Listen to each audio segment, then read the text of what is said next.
Back with Judy, Sam, and Kaylee, and some critics of the judge's ruling say taxpayers should not have to foot the bill for a convicted killer's sex change surgery. Kaylee, why is it not a constitutional privilege here? I don't get that. I don't get that either, Dr. Drew. I mean, as we've mentioned before, this is a convict. It's someone in prison who we're going to afford greater rights than we're giving to our own citizens, than we're giving to our own veterans. It makes no sense. But here's the thing. Go ahead. Her lawyers are claiming that this is cruel and unusual punishment under the 8th Amendment because her medical treatment is so inadequate it amounts to a constitutional violation. It's cruel and unusual punishment.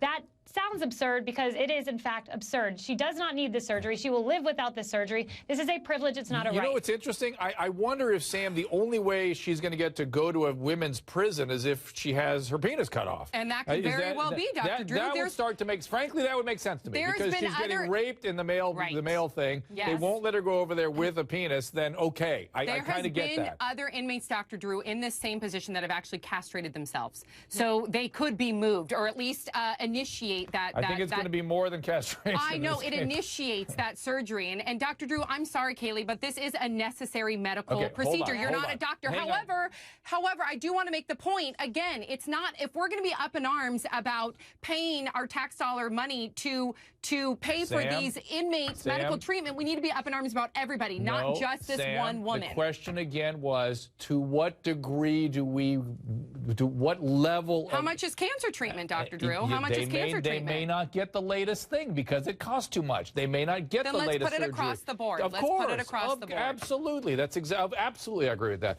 Joining us, I have Jade Ponce. She's a transgender YouTube star. Jade, how do you feel about this judge's ruling, having taxpayers pay for something that I don't know if you've had that procedure, if you want it, if you had to pay for it? What do you feel? I'm so up in arms in this. I definitely agree with everybody. As a trans woman, I feel for her. I feel like I know how crippling gender dysphoria can be. Sometimes you can't even get out of bed. And I know a lot of people that have killed themselves over it. Yep. Then that being said, I hear what you guys are saying about not being able, like someone like me, I'm unable to pay for the surgery. I would love to have the surgery. So you got to go murder somebody first, though, Jade. You got to get to you got to be a convicted killer in order to get paid for it. And that's what we're talking about. That is the issue, which is not should the surgery be done, is who should be paying for it and when, and why can't Jade get it?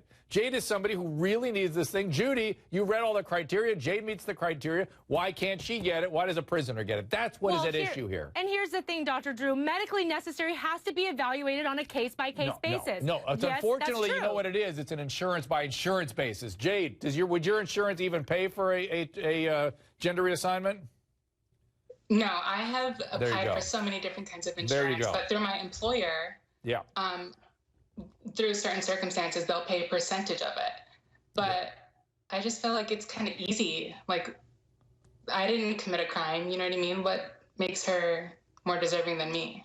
Right. There's two major criteria, though, Dr. Drew, that somebody has to go through hormone therapy for over a year, and that hasn't fixed their problem, and that they have to have very severe medical and mental conditions. And Judy, strangely, you have to find that out, too. Strangely, she's been in treatment for 20 years and all of a sudden needs the operation. All of a sudden. Why all of a sudden? I don't understand. And now has hepatitis C. You sure that wasn't from any? Are we positive that wasn't from some other than sexual contact? I'm just saying. It on its surface, what I think is that it is outrageous. I think Jade is someone who clearly has done her due diligence, has lived a certain way, is feeling greatly relieved by the treatment she is getting, and would like to take the treatment all the way. She can't get it. A convicted murderer can. I'm saying that is kind of outrageous. Don't we all think? Whatever circumstance create that inequity, it's outrageous.